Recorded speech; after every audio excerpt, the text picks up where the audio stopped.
Do whatever the Hyundai you want. Hey, I'm Ricky Stenhouse Jr. G'day, I'm Marcus Ambrose. Hey, this is Kenny Roll, and you're listening to The Fuel Pod. This podcast covers all things motorsports. It's unfiltered, it's unabashed, and Ooh, we're going crazy.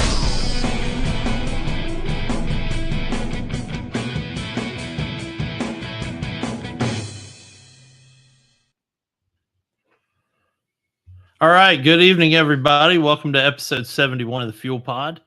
This episode we're calling Hell's Bells because A, it was a good song. AC/DC wrote a good one there. And also because we had a basically living heat storm, hellish landscape in Qatar this past weekend for the Formula One Grand Prix being held there. And then we had some heat going on in Charlotte this weekend at the Roval for the NASCAR playoffs.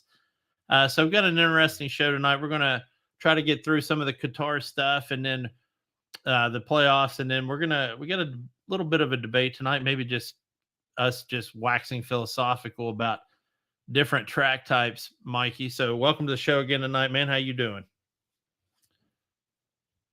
Oh, you're muted, buddy. You are muted. Woo-hoo. Hey, I'm still glad to be here. There. All right, man. So the debate, Hell's Bells, right? Yeah, Hell's Bells. So the debate topic tonight, actually, I got inspired this weekend. I was on Peacock, and I was watching Dale Jr.'s.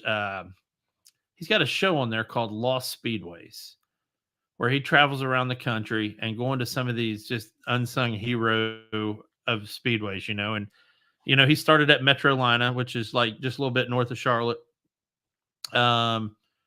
And he, because his dad raced there and so did his grandpa. And then he basically just travels around going to all these tracks. And I know he's not watching the show, but man, if he was, I'd tell him, go to Ono, West Virginia. There's a great racetrack. It was already closed by the time I was even a little boy. But I know my grandpa was telling me they used to, and it was a hardball track in West Virginia, which, a tarmac track back then in a rural state like that was insane already. By the time I was a little boy, the only thing people were using it for was driving high-end RC cars on it. But anyway, I started thinking, as we had the Roval this weekend, then there's always controversy when NASCAR runs on not an oval. But I started thinking, and then watching the F1 race, and not as much the race as the sprint. I felt like the sprint was more fun to watch than the actual race.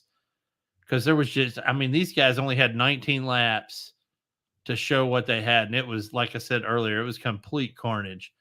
So you take all those factors together, the Dale Jr. show and the Roval and carnage at Qatar. And I started thinking, what's the value of all because we always argue. And, you'll hear people say, well, F1 is better or NASCAR is better or GT racing trumps all the others, because they have amateur drivers that still race with pros and yada, yada, yada, and all that stuff. But, I think racing is different to each person, the person that's watching it. And we're going to get to that topic here shortly, but let's start with Formula One. And we were obviously at Qatar in Doha in the Middle East. And the race was at night and it was still 111 degrees on the track. Take a second, let that sink in, and wrap your mind around that. And then imagine you're sitting in a car with little to no ability to move around, with ridiculous G-forces, in a fire retardant suit, with a helmet and a balaclava on, going 190 plus miles an hour, and you got a power plant sitting right under your ass. And you start burning.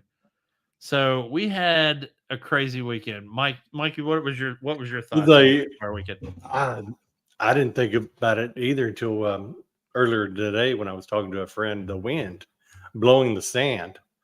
Not only did it was making it slick, but God, just sand pelting your helmet, your face mask constantly as you're driving. With everything else, it's just a miserable experience for them. Yeah, and I can tell you could tell that the drivers just wanted to get the race over with and get out of there and move on to the next one. And that's one of the few times you see that every year. It really is. Even and this isn't me picking on the desert or picking on the Middle East by any stretch of the imagination, because Bahrain opens the season Mhm. and the drivers like going there. Then they go to Abu Dhabi and they like going there, and they go to Jeddah and they love going. And Jeddah's wonderful, a beautiful track. Um, but then this Qatar thing, and they did do excellent work at Qatar this year, improving the paddock, and it was a really festive atmosphere. But the race was just, I'm sure it was fun for us, and just absolutely a complete shit show for them. So it feels like they're the ones that took one for the team, so that we could enjoy some entertainment. And they didn't disappoint. My team suffered a small hit with Carlos Sainz not being able to start the race an hour before the race. He's got a fuel system issue, so he's pulled from the race, and it was only his second did not start in his career. But just some news about the race. As lap one, turn one, George Russell and Lewis Hamilton, who are teammates on Mercedes, get into each other in turn one, go off the track. Hamilton's completely out. Of course, you got Hamilton saying, "I got pushed off by my teammate." And you got Russell saying, "I got pushed off by my teammate."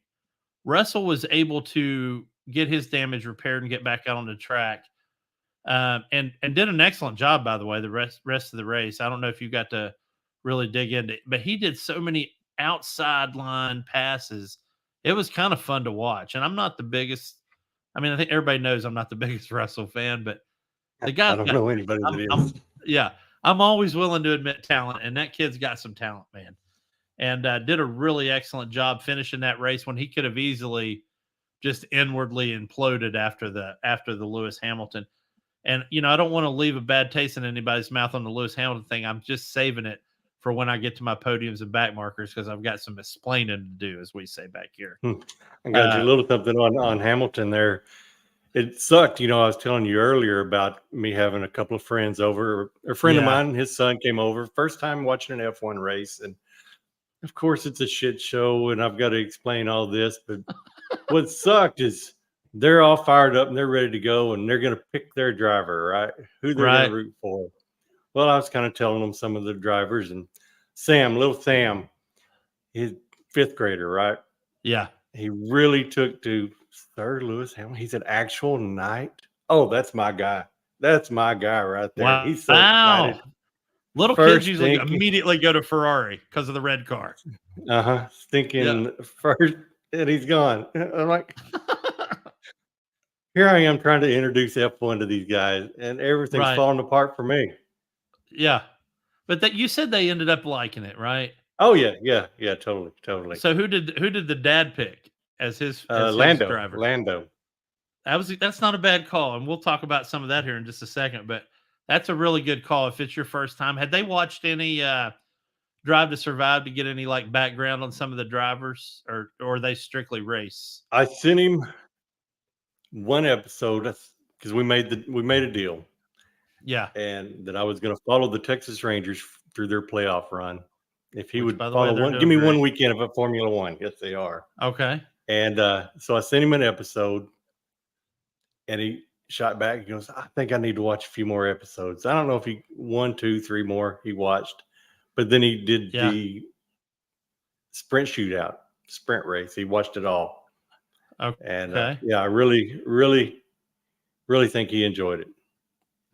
Yeah, it's that part of the sprint shootout. I like the sprints. I think most Americans would say we like the sprints because there's a lot of razzle dazzle with those as opposed to the standard canned F1 weekend. But that's cool that they got to enjoy their very first race, and I think there was a lot of action, man. I don't know how anybody would say there wasn't a lot of action in that race. So you get the lap one, turn one wreck, and then you get Perez acting a fool later on. You got Russell trying to go around the outside on Gasly, and Gasly being like, "Bitch, please," that first time around, and then the second time around he got him. So that was kind of cool. You got Alonso, the the grizzled old veteran. I think he went off the track twice trying to hold that car on the track while his right ass cheek was burning. More on that Yeah, later. no joke.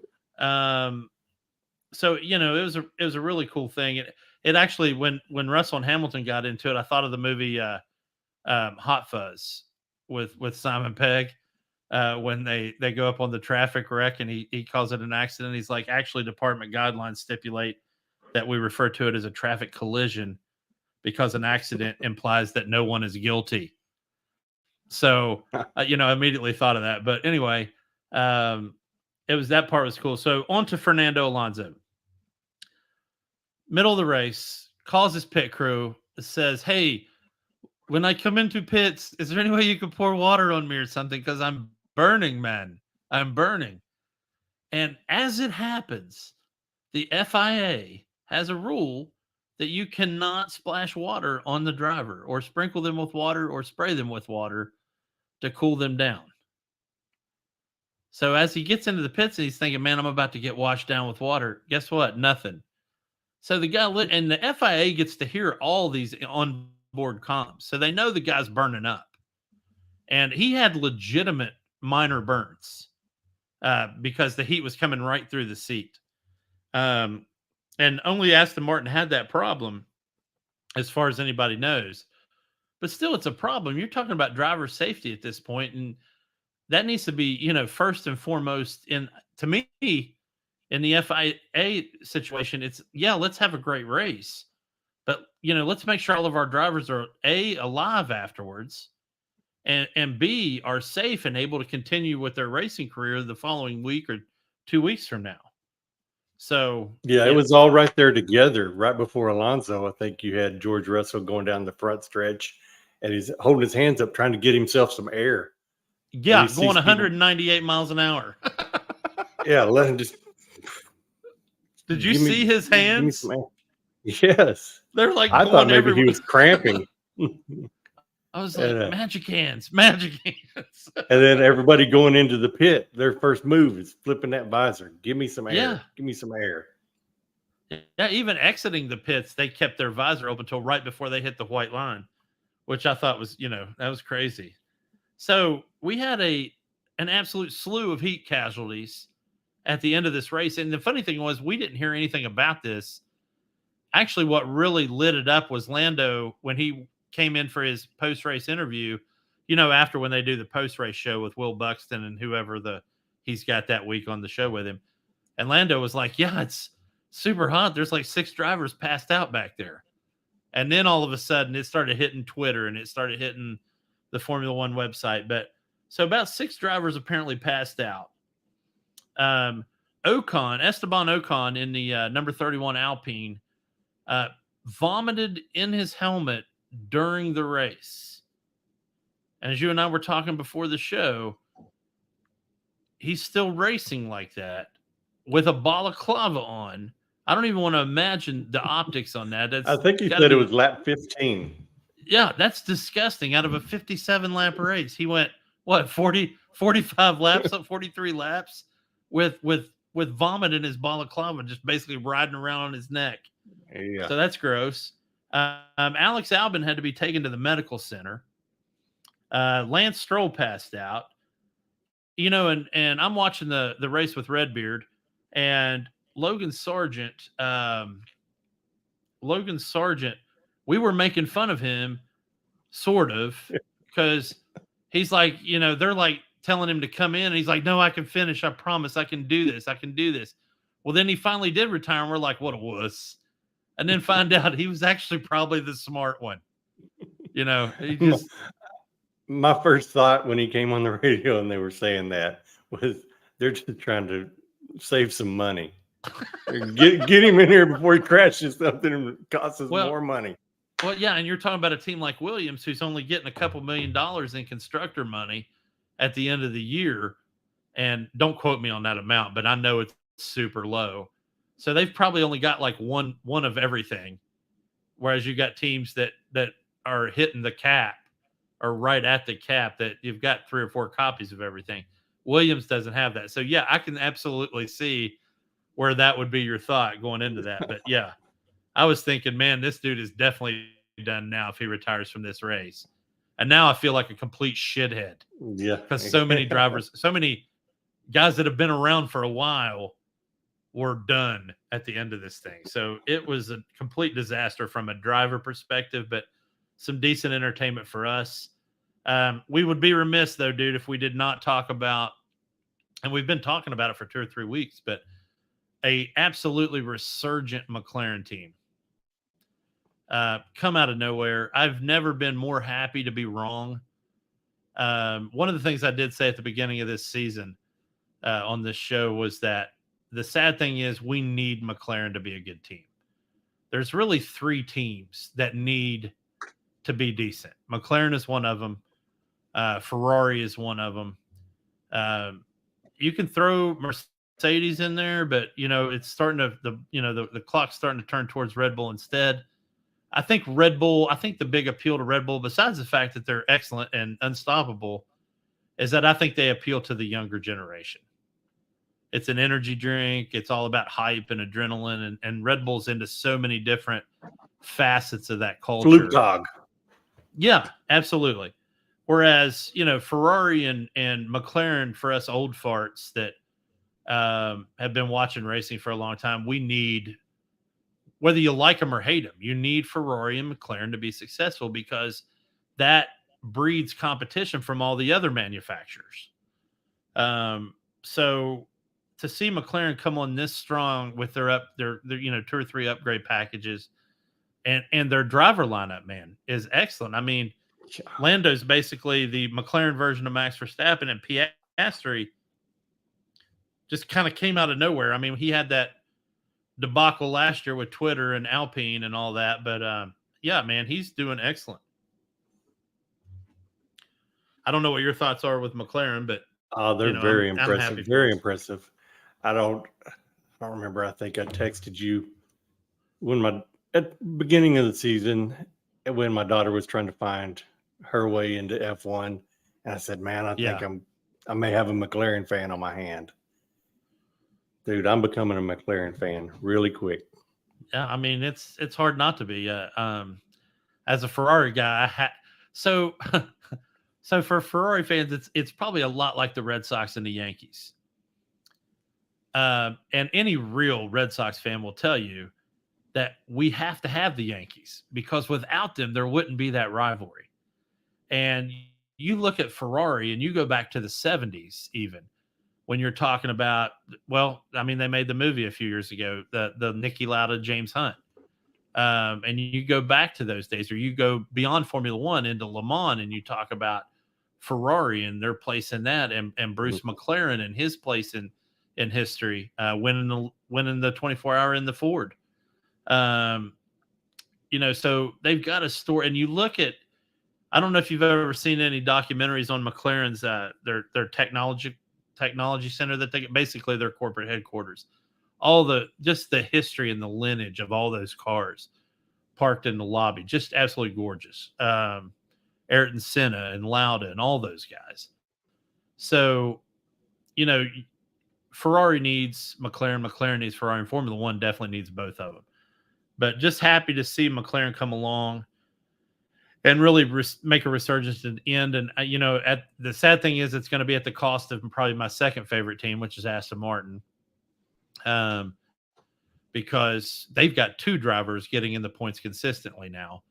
And Aston Martin's got 1 driver getting in the points who's 42 years old and another driver that couldn't find his ass with directions in a GPS. So, it's really tough. But anyway, hats off to Zach Brown and what he's been able to accomplish in a few years at McLaren, especially McLaren, since 2018. McLaren together, and it just hit me. You know where the turning point was for McLaren? Where when they sent that Solus up Goodwood. Ever since they sent that car up the hill, McLaren has been on the uprise. That's true. That's true. And whoa, not pee. That's a beverage. Anyway, last but not least, I think, again, speaking of being remiss, we'd be remiss if we didn't talk about it. But the week after week meltdown of Sergio Perez. A driver that even a year ago, if you'd have said, "Hey, how do you feel about Red Bull Racing?" Well, not a big Max fan, but I love Checo. But Checo, what have you done for me lately? And the answer to that is effing zero, man. You've done nothing. Nothing. They introduced Danny Ricciardo in the mix, who's been a non-factor, by the way, for Checo. But it's like his whole world went full on whatever that Michelle Yeoh movie was, Everything Everywhere All at Once. And he's just completely had a meltdown. So he had, and he wasn't the only one, so let's be clear, but he's the one in the spotlight. He had 3 5-second penalties for track limits. So did Pierre Gasly, but Pierre Gasly's on Alpine and Checo's on Red Bull Racing. Max Verstappen had 0. He was the only driver that had 0 even warnings for track limits. That whole place was a track limit fiasco, as far as I'm concerned. It was almost as bad as the 15 or 100 or so call-outs they had at Red Bull Ring this year. But yeah, just bungled it again, man. At what point do you? And I know Helmut Marko wants to cut strings now. It's probably Christian Horner's the only thing saving Checo's career right now. So, and I was going to get to it on my back markers because I've got Checo there, but hold it. Really, it's just Red Bull's. It's a toxic place for Sergio Perez. Yeah. And he's only making it worse on himself. The best place for him is not Red Bull. Yeah, no kidding, So man. maybe he needs to look before he gets canned. Yeah, and I think it's driving like he has been though. Who wants him? It's going to be a win, at more than an if, dude. At this point, And I feel sorry for him in a way because, man, he is, when he wants to be, he is a lights out technical driver, and he's super on defense. He's super coming from the back of the field. But the last few races have just been, I don't even know what to tell you. They've been awful. I don't think he'd have been able to keep his job at Williams if driving like the way he's been driving past 4 or 5 races. So just awful, dude. All right, man. You got any more from F1, or can we move on to the NASCAR playoffs? Oh, nothing. Did you get Lance Stroll's meltdown he had? Oh my goodness! Really? So pushing his trainer around, and yeah. So this was before even the race. This was during the sprint shootout. So Lance Stroll, obviously not happy with how that turned out, gets out of his car, goes into the garage. He's being followed around, and all these drivers get followed around by their physio, trying to lift him up, and because they got fragile egos. And I guess he's trying to help him out, this and that. But the camera kind of fades to Stroll walking around the back of the garage area, heading towards the paddock, I suppose. And he basically picks his physio up off the ground and throws him into a wall, which is absolutely unacceptable. Number one, and 2, I still have not heard any kind of consequences coming out of that, either by the FIA or by Aston Martin F1, or hell, from his dad, who runs the team. Well, I don't know if you saw or not, but before he pushed that guy, he threw his steering wheel, broke it. I didn't even see it. Yeah, and those steering wheels are not cheap. So, I mean, unless you've got $48 billion laying around like Lawrence Stroll, maybe, but don't quote me on that amount. I have no idea what but I'm sure it's in the billions. But, still throwing an F1 steering wheel around, yeah, not going to happen. So anyway, yeah, that was the F1 weekend in a nutshell. But let's move on to some, and kind of going to go vintage here with the show, and we're going to do a little intro video for the NASCAR just to get in that kind of mood. And here we go. It's time for the NASCAR Minute. But for right now, crank it up.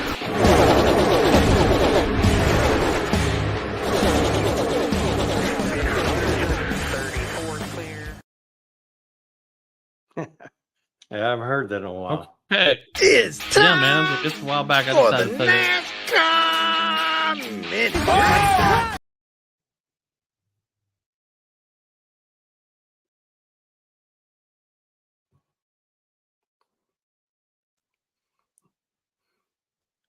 Oh, you muted? Yeah, I think it tried to do it twice there. Not my Yeah, fault. yeah, it Sorry, a did. little technical difficulty. But we're running content and anchor and production and video and audio. So It sounded it's so kind of nice. Had to play it twice. yeah. So we were racing. I guess you can still call it uncharacteristically on not an oval at Charlotte. Charlotte being one of a lot of people's one of their favorite tracks, and it is a wonderful speedway. But this was on the Roval, which is the NASCAR term for a road course. I mean, technically, it's a road course. It's a closed circuit road course, but playoff race. This was a big one because we were at the cutoff for the grade 8 or the elite 8 or whatever you want to call the top 8 drivers. And man, I don't know if you got to see any of the race or watch any of the highlights. It was a fun race for me to watch. And yeah, I'm biased. Yes, I like road courses. A lot of that stems from being an F1 fan, true, and a GT fan. Or GT World Challenge or IMSA or IndyCar or anybody else that runs road courses. And yeah, I realize that's not their main bag running those. You like right turns. I do. I like multiple types of turns. And it is weird seeing a NASCAR try to ride a curb. They just don't do it right. And it's not their fault. It's the car, obviously. But man, it produced some fun racing.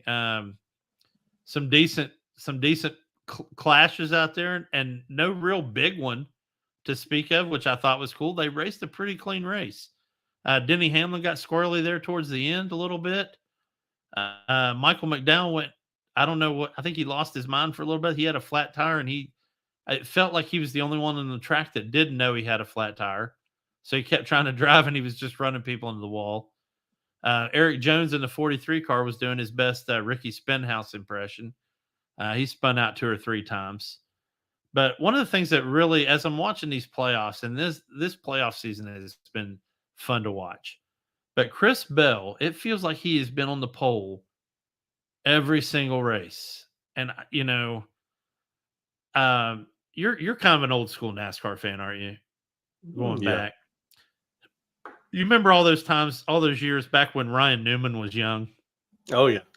And he would run qualifier setups on his race car during the race. And that was back when he was one of those guys that was just constantly up there.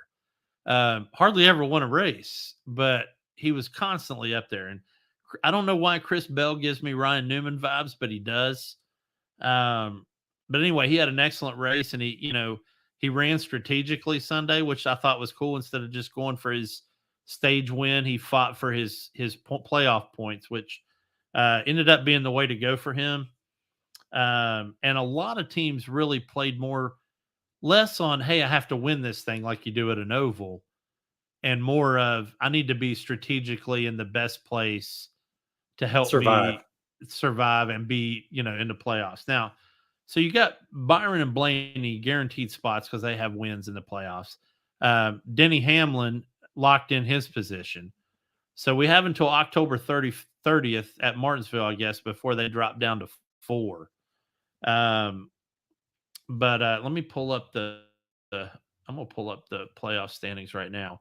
So in the top 4, which these guys are safe right now, but William Byron, Martin Truex Jr., Denny Hamlin, Kyle Larson. But on the bubble, these guys could get eliminated unless they beat out one of those guys. Chris Buescher, Christopher Bell, who we just talked about, my guy Tyler Reddick, and Ryan Blaney. And of course, Blaney had that win last week. That was awesome. But again, watching the Roval, and I know everybody's going to have their opinion on this. I thought there was some really excellent wheel-to-wheel action that you normally don't see in a NASCAR race, but you see in pretty much everything else. And some really good curb riding, which isn't their cup of tea, obviously. There was a couple of guys that hit the curb, and immediately the right end spun out. And I'm like, buddy, you got to fully mount the sausage. you can't half-ass a curb ride. You've got to either mount it or not. So pick one and go with it. But in the end, it was my boy Ding Dingalinger MFers that took that win. AJ Allmendinger, it's a no consequence win. He's not in the playoffs, but it was excellent to see him come over the line. And that was the first thing I did was I was like, hey, Ding-a-Linger won. So they're moving on to Las Vegas this week, which ought to be interesting. And then, of course, F1's going to be there in a few weeks. But, yeah, it'll be interesting to watch that race and kind of see. I feel like Denny Hamlin's going to be on kind of a rager after this past weekend because he had a good race going and it kind of fell apart on him there at the end. And then, of course, you got those guys in the bottom four. They're going to be beating feet trying to get in that top four. So, anyway, you can, of course, watch that race this weekend on NBC and then catch the live replay later if you can't watch it live on Peacock, as well as the post-race shows usually on Peacock. So, make sure you guys watch that this weekend and give it a go.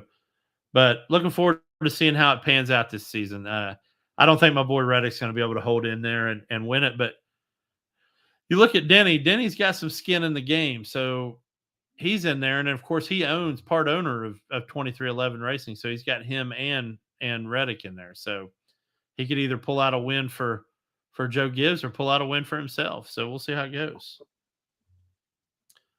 You ready to move on to podiums, man? Hey, let's do it. Let's do it. Okay, so my podium for this week on the Fuel Pod. We'll start in P3, third place, is Lewis Hamilton. And you're going to be like, well, Jay, you just were talking about how Hamilton took out Russell lap one, turn one of that race. How is he on your damn podium? And you just now were saying that he called out on the radio, my teammate took me out. Well, here's the thing. After the race, he watched the video feed, and then he got on social media and said, hey, I just got done watching the video. It was absolutely my fault. How many people would do that, man? Not a lot. But the 7-time world champion, who I used to not be able to stand, Humble Hamilton, owned up to his mistake. Humble Ham took his accountability for his actions. And for that, sir, anytime anybody does that, you're going to land on my podium. Number 2, P2. Oscar Hang on, Jay. Piastri, Let me say something about that real fast. Okay, go for it. So you have a Hamilton at P3. That is a Max Verstappen level accomplishment. Max Verstappen won a race with Red Bull having 2 DNFs. Hamilton goes out lap 1, turn 1, and gets on the podium. Yeah. Hey, I'll take it. Okay. Yeah. Sometimes actions speak louder than results. Piastri, number 2, P2 on my podium. Here's a guy that's his first year in Formula One, and he won the sprint race. He's got a win for McLaren, which is something Lando doesn't even have. Although, I think they made a little bit too much hay about him getting a win before Lando did, because it actually wasn't a race. It was just the sprint race. And Lando's going to get his. I'm not real worried about that. And, both of them are excellent racers. But, I'll give the experience end of it to Lando. And then first on my podium is McLaren for just coming out of nowhere, literally coming out of the cellar, coming from the doldrums, and making a resurgence towards the end of the season. So that's my podium. Mikey, to you. All right, on my podium at P3, I want to put Zhou Guan Yu. And here's the reason.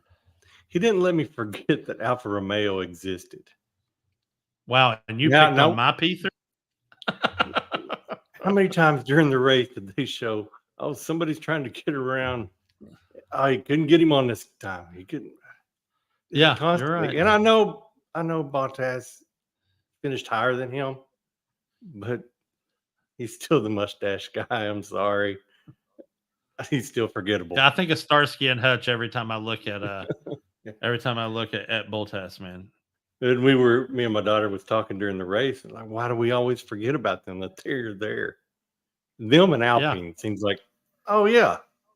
But he didn't let me forget that Alfa Romeo was racing. So he's my P3. At P2, and you thought I was joking, but I'm going to put at 2Diddy4 for 8 out of 10 on his F1 play predictions. Oh, that's me, isn't it? Unbelievable week. You'll get a queen's applause. Congratulations. All right, and my top slot has got to be 3-time world champion Max Verstappen. Wow. Shocker. Seriously. Yeah. Come on. I mean, as much as we Wow. don't want to, you've got to give it to him. He's so dominant. Yeah, you just get tired of putting him on the. We need like a 3-2-1 star and put him on like the. I mean, it's ungodly, man, what he's done this year and how dominant he's been.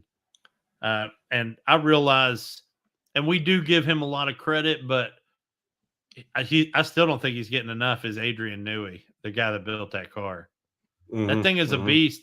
And what kills me the most is not how good it is. It's that nobody else has figured it out. Nobody else on the grid has, like, what did he do that we're not doing?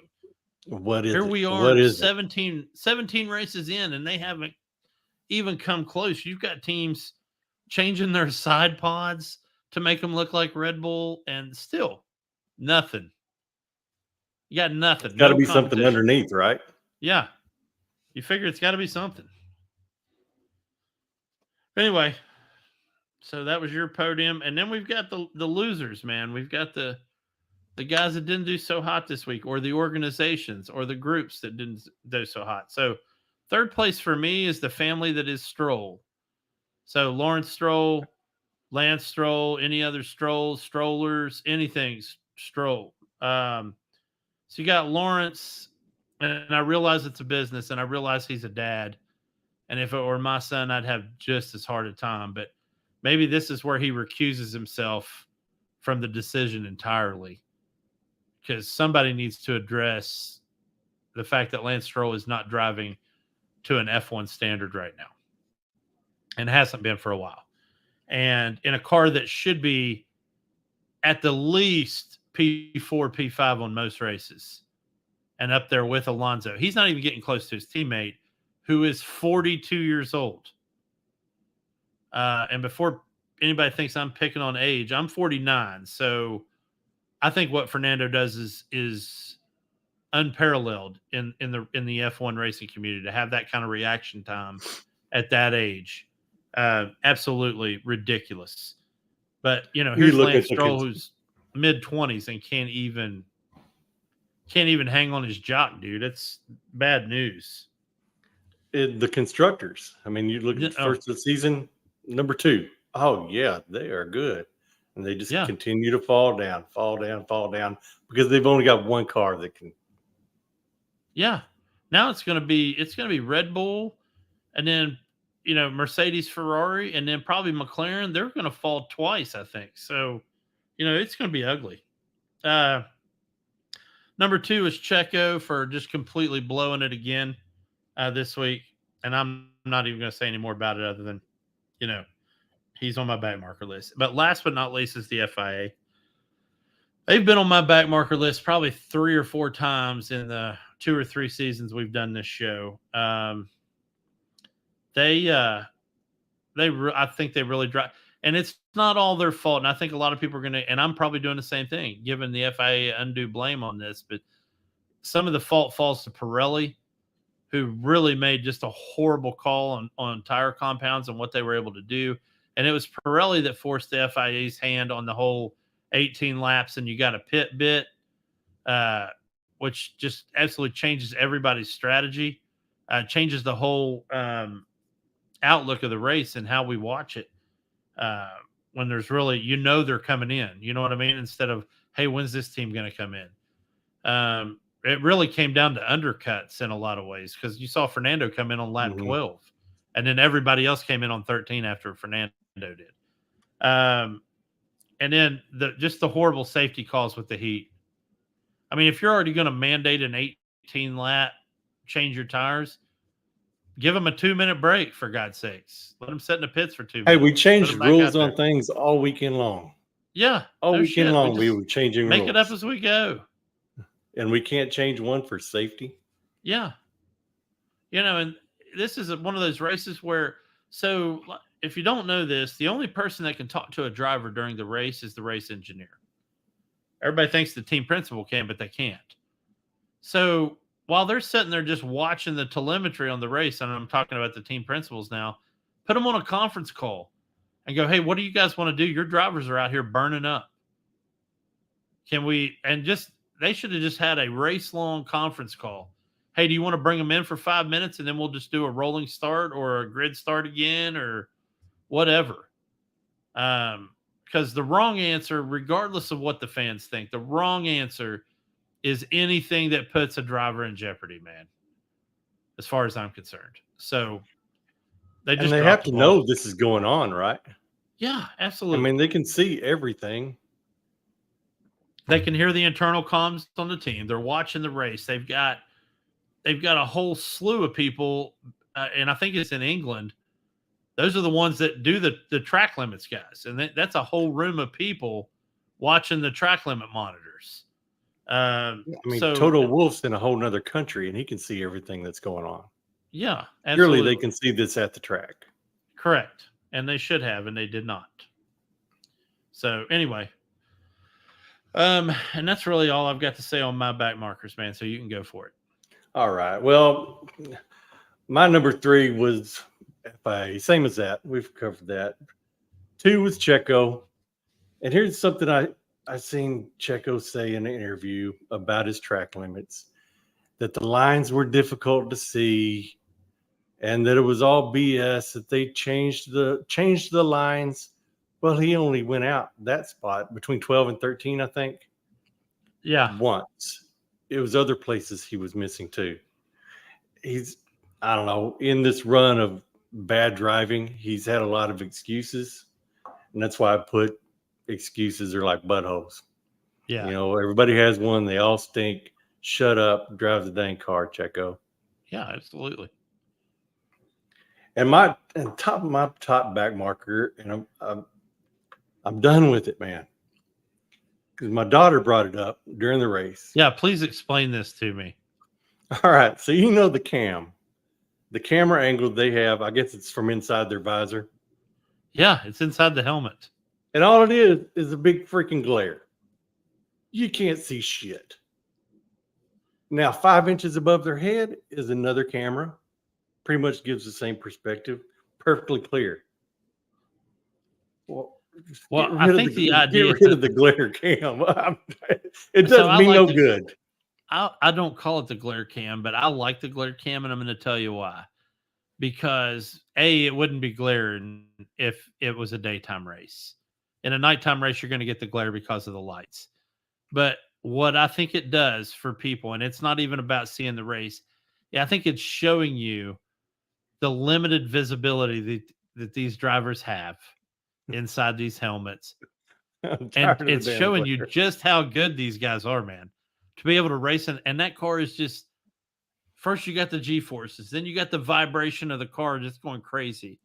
Then you're wheel to wheel on tight Singapore circuits at night, or it's raining. When they did the glare cam last year at Japan and the absolute pouring down rain, I'm literally sitting here going, there's no way I would be behind the wheel of my personal car in this. And these guys are getting hammered with the rain. It's not entertaining for me. It's okay. Well, to each his own. The one that right above their head, perfectly fine. The TV pod. I believe you. I believe you that these drivers are so good. And the conditions are so horrible. Take your word for it. Give me a clear picture. Okay. And I agree, and I can hear, I see that too and feel that. So I understand what you're saying. Like I said, I think it's less for showing us race perspective and more showing us, look how good these guys are. Look what they're doing. If it would have picked up Ocon's bulge of vomit, that would have been cool. Yeah, especially during Halloween. Yeah, absolutely. All right, man. So that finishes that up, and that brings us to our great track circuit debate. So if you're here in the U.S., it's a racetrack or a speedway. If you're across the pond, we know it's a circuit, and that's fine. But I want to talk, and this isn't an argument of any one particular type of racing over another, whether it be NASCAR, Formula One, IndyCar, WEC, rally cross, GT racing, whatever you want to call it. This is more about the value of each type of track. And so I will start, oddly enough, with the oval. And we'll talk about what we like about ovals and what we don't like about ovals. So, do you want to start or you want me to go? No, go ahead. Go ahead. All right. So, I think you got to break ovals down into short track and super speedway racing. I think that's really your two biggest Oh, yeah. classifications. So, you look at a track like Talladega. Oddly enough, Talladega this year was kind of exciting to watch, but a lot of years you get what's called pack racing, where you just get these guys and it's just one. It's almost like a school of fish, man. And they're just all moving together in unison, and it's around the track. Not a huge fan of that. I don't know how anybody. Yeah, I don't know how anybody is, but a lot of people are. And again, racing is. There's a lot of people that have a lot of things that draw them to racing, but I bet you, without a doubt, every single person. There's one little thing about racing that probably nobody else has that person sees. You know what I mean? It's a little bit different for everybody. So you look at tracks like Talladega, it's a super speedway. You look at Daytona, Texas Motor Speedway, even though we had a good race there this year.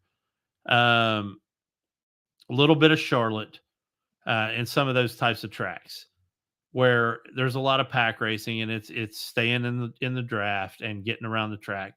Not the biggest fan. Now you put me at Martinsville or Richmond or Bristol, where the track is so small that the front of the field is already on the back of the field by the time the green flag drops. That's fun racing. At that point, it almost reminds you of old school dirt track racing because you're constantly in traffic. And I think for fans, that's a big deal because there's constant action to keep them entertained. But the cons I definitely would say are pack racing. And then you've got the weirdo ovals that actually aren't ovals at all, like Pocono, that's shaped like a triangle. It's shaped like a pool rack in a lot of ways. So it's one of those things where Pocono's, Indy's a crazy weird track.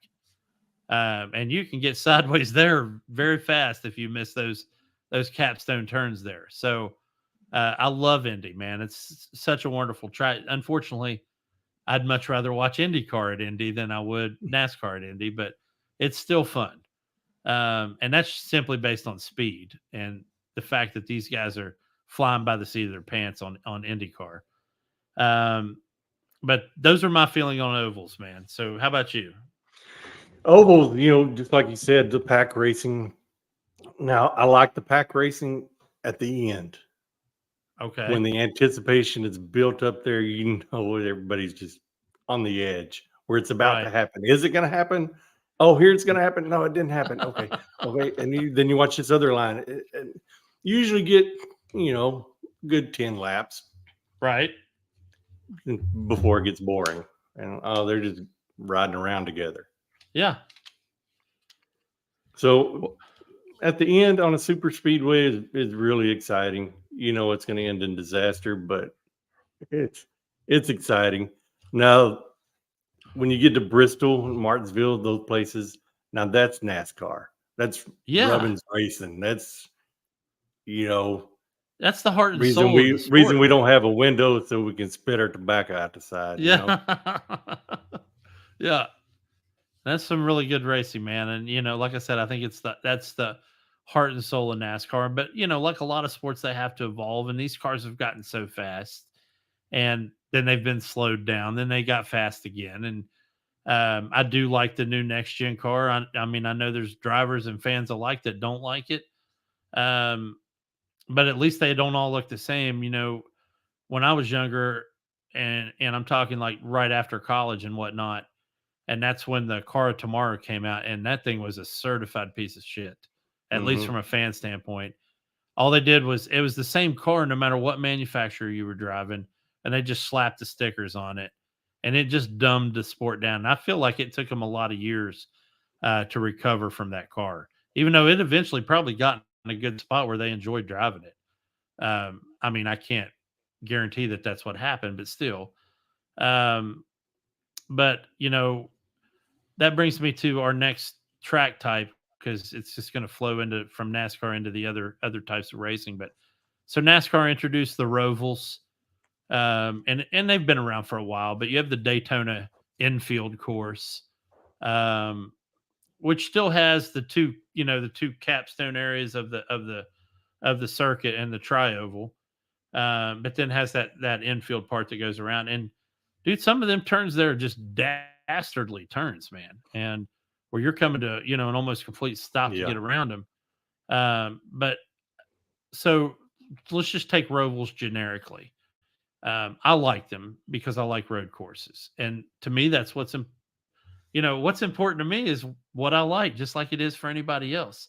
And I like seeing the action that, as long as the cars are close, I like the action that a road course generates because you've got to fight for every inch you get. It's not all about the draft on a Roval.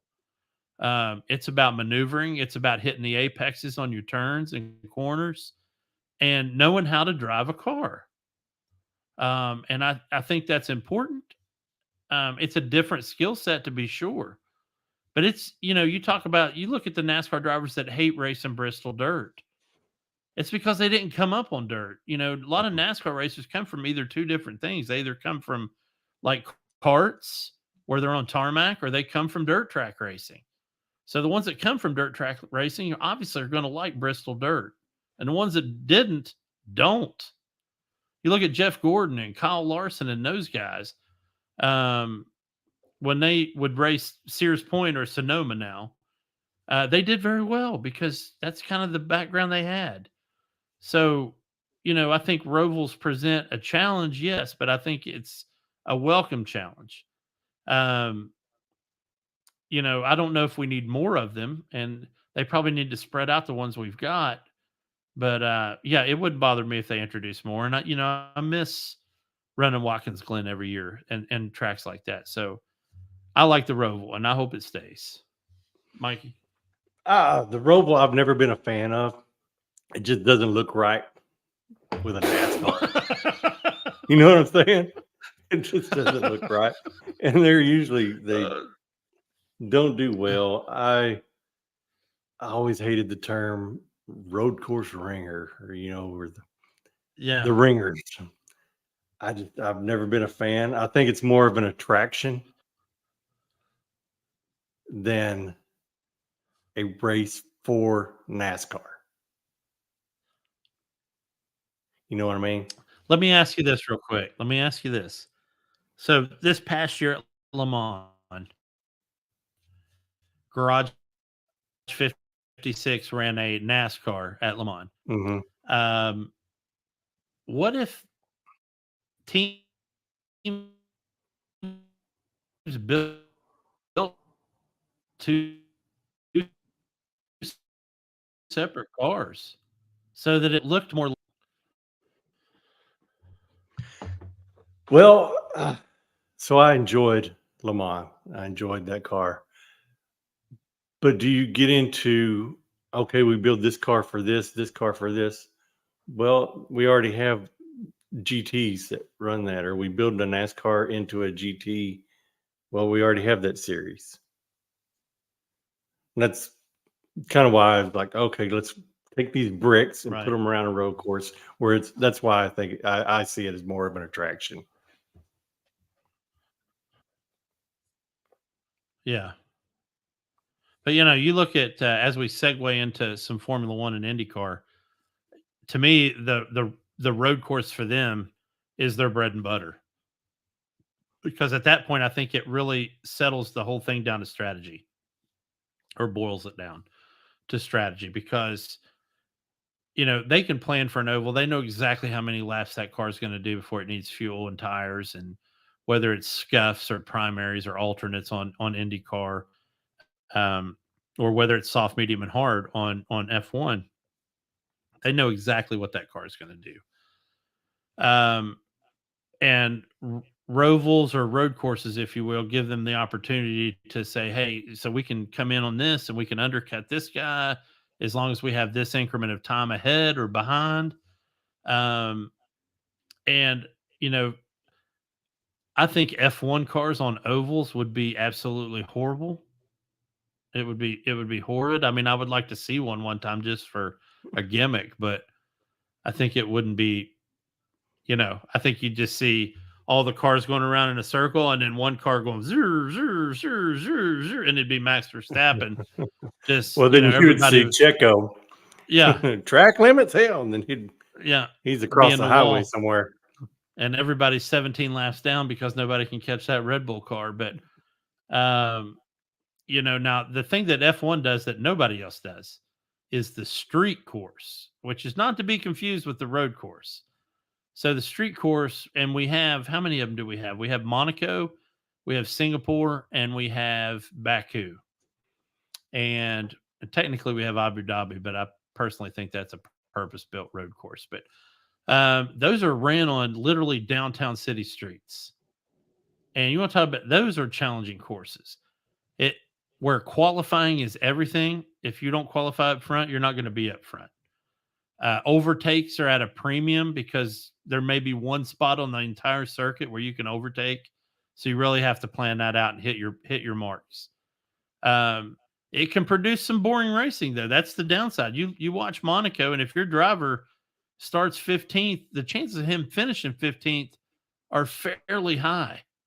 There's 2-3 places tops you can get somebody at Monaco. So a lot of those races start and end the exact same way. And I realize there can be some boredom to that, but there's times when they've produced some great racing. So I don't know. What are your thoughts on street courses? Street courses are my favorite. I'll just say that. Yeah, it's my favorite ones to sim. I enjoy driving. Baku's one of my favorite places to drive, sim racing wise. I just spent all week driving Singapore, and it's brutal. Yeah, Singapore's. Yeah, you get like early onset rheumatoid arthritis from driving Singapore. Man, it's brutal. And watching, and it's so tight. Yeah, and golly, they're on the edge. Just the castle turn. Yeah. How do they fit through there? I think that's one of the most brutal turns in all of racing is the castle turn at Azerbaijan or Baku, whatever you want to call it. I like a race where it makes me nervous. Yeah. And a street race, it makes me nervous. Yeah, man. And of course, it's fun in Singapore. The next day or the next week, you're seeing pictures. Hey, George Russell's favorite corner, and it's just a regular, street. Yeah. All right, folks. Well, that we're hitting the end of our hour here, but that's the 2023 edition of the great track debate, and I'm sure there'll be a 2024 edition. So, Mikey, you want to close us out, man? Oh, I don't really have much. Of course, anything extra that I had can wait. We don't have nothing going on in WEC other than the field expanding for hypercar, and that's going to be something else next year. Yeah, it is. I think they've really got a lot of momentum and more teams. I don't know if it's going to hurt the other divisions, with so many hypercars on the grid. But some exciting stuff, and I'll get some more news ready when we get closer to the 8-hour of Bahrain.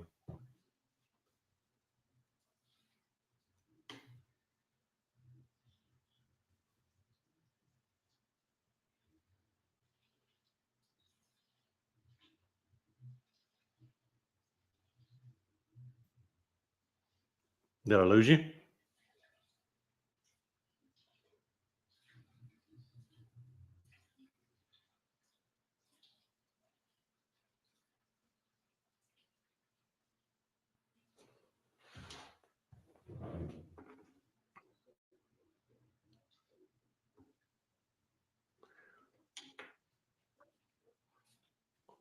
Well, Jay must have stepped out on me.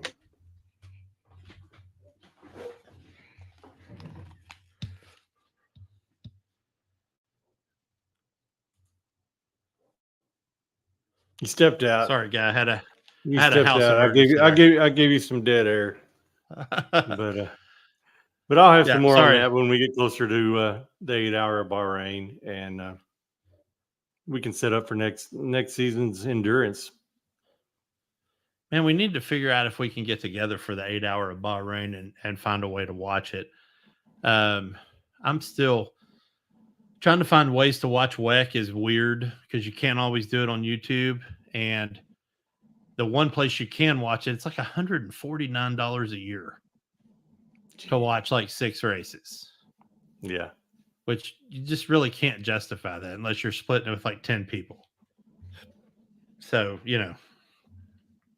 but we do have, not this weekend, but next weekend the following weekend we have COTA for Formula One, the American Grand Prix, the Haas Racing Home Grand Prix, where they will still finish P17 and 18 probably.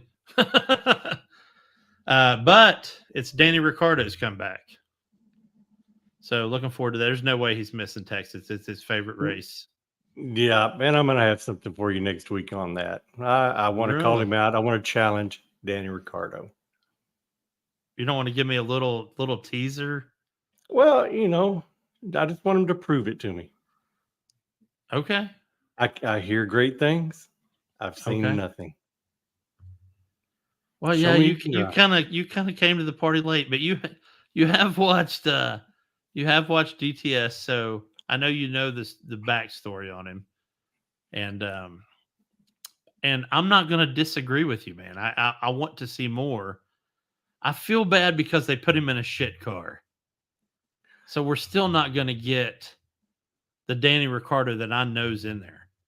And the Okay. one time that they put him in the Red Bull car for practice, he put up a time that would have qualified for the pole for the front row. Yeah, yeah. So I'm I'm just saying. Hey, you Chad, y'all. Danny Ricciardo's the best. He's the greatest guy. He's the greatest driver. Everybody loves him, right? I've seen two things. I've seen him act like a clown and drive like shit.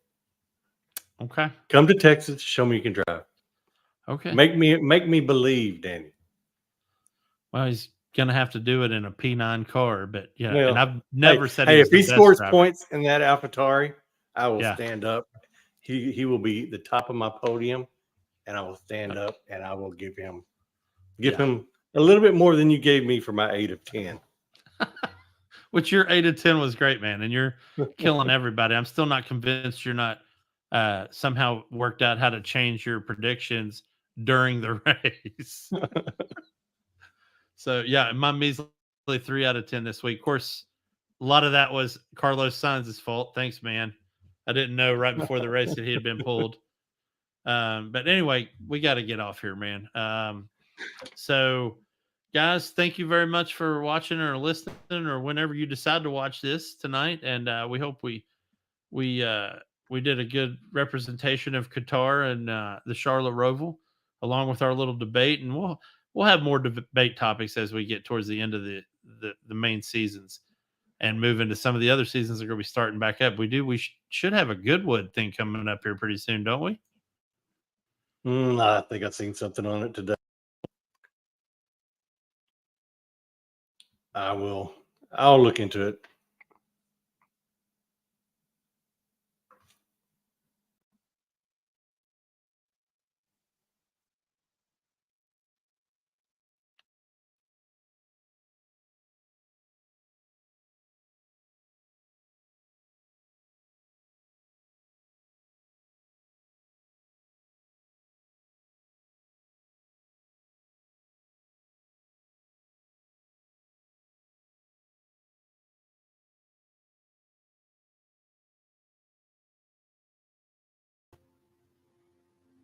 Folks, I do not know what happened there. That was the weirdest thing I've ever heard of. So I've got to hold on just a second. I've got to reinvite Mikey. Wow, that got really messed up right there. Do.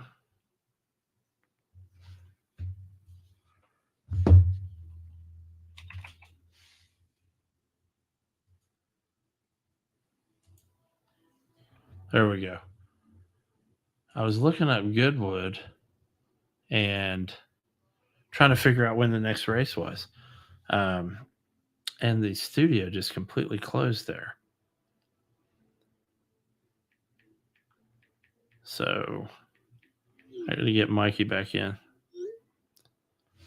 Anyway, he'll be here in just a second. But yeah, we get towards the season where, and I know it's me and him mainly, but we both enjoy the two big festivals.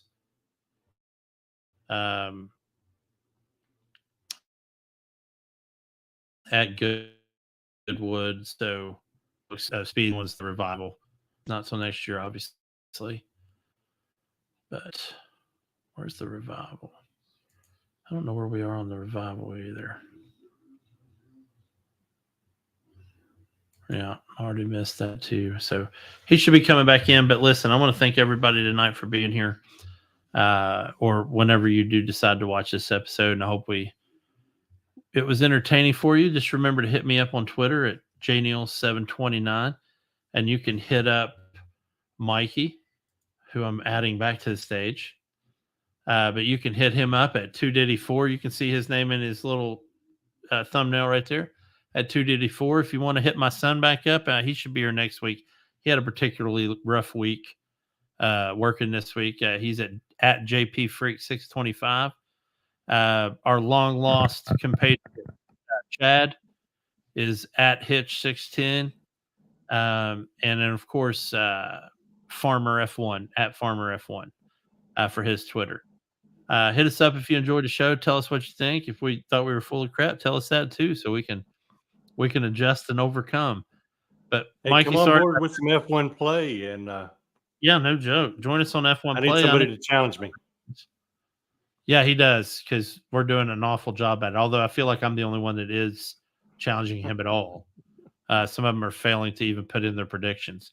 Yeah. But folks, we'll be back next week, and we'll be talking NASCAR at Las Vegas, the build up to Rally Germany or Rally Europe, whatever you want to call it. And we'll handle some other racing business and be out of your hair. So thank you very much. You guys have a great evening.